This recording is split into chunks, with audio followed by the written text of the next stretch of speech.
Albert Pike a servi en tant que brigadier général dans l'armée confédérée. Après la guerre, Piquet fut emprisonné pour trahison. Il fut immédiatement gracié par le président et franc-maçon, Andrew Johnson, avant de devenir franc-maçon du 33e degré et le leader du Ku Klux Klan.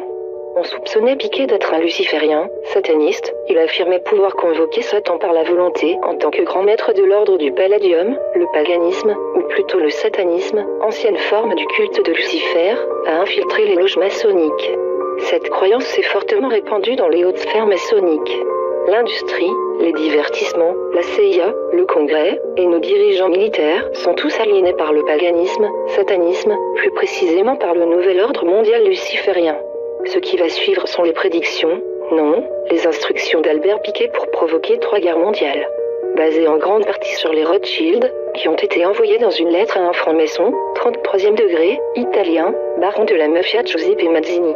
Daté de 15 août 1871. La Première Guerre mondiale doit permettre aux Illuminati de renverser le pouvoir des tsars en Russie et de faire de ce pays une forteresse du communisme athée. Les divergences attisées par les agents des Illuminati entre les empires britanniques et germaniques doivent servir à fomenter cette guerre. À la fin de la guerre, le communisme sera construit, sera utilisé pour détruire les autres gouvernements et affaiblir les religions. La Seconde Guerre mondiale doit être fomentée en profitant des différences entre les fascistes et les sionistes politiques. Cette guerre doit permettre la destruction du nazisme et accroître la puissance du sionisme politique de façon à ce que l'État souverain d'Israël puisse s'établir en Palestine.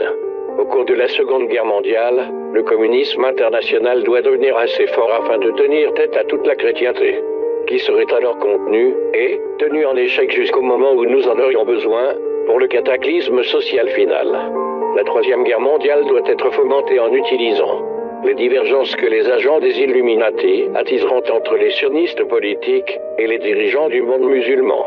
La guerre doit être menée de telle manière que l'islam, le monde arabe musulman et le sionisme politique, l'État d'Israël, se détruisent mutuellement.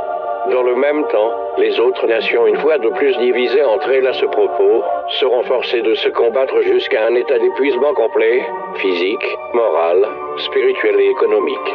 Nous lâcherons les nihilistes et les athées, et nous provoquerons un formidable cataclysme social, qui, dans toute son horreur, montrera clairement aux nations les effets d'un athéisme absolu, origine de la sauvagerie et du plus sanglant chambardement.